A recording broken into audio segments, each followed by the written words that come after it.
Nakarinig ka na ba nito?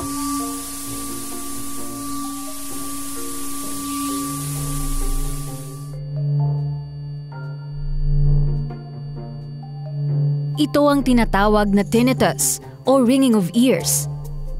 Pero ano nga ba ang tinnitus? Ang tinnitus ay ang medical condition na may naririnig na ingay sa tenga na tila ring, click o paghuni. May pagkakataon na mahina lang ang tunog, pero kapag malala na ang tinnitus, maaaring mahirapan sa pagtulog o pag-concentrate at maaari rin na maging sanhi ng depression. Ang tinnitus ay hindi isang sakit, kundi sintomas ng mga kondisyon tulad ng damage sa tenga o damage sa pandinig dahil sa edad. Karaniwang sanhi ng tinnitus ay ang pagkawala ng pandinig dahil sa edad.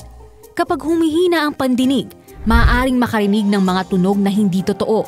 Isa sa 3 matatanda lampas 65 ang nakakaranas nito. Pagkasira ng pandinig dahil sa malakas na ingay.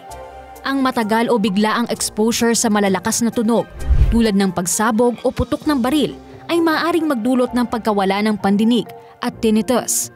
Mga pinsala sa tenga.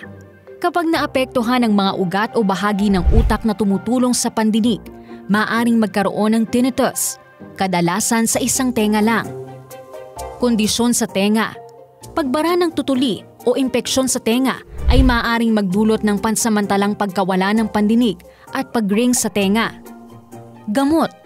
Ilang gamot tulad ng antibiotics, antidepressants, cancer drugs, at NSAIDs ay maaaring magdulot ng tinnitus. Walang gamot para sa tinnitus, kundi ang medical condition na nagdudulot ng tinnitus ang nilalapatan ng lunas.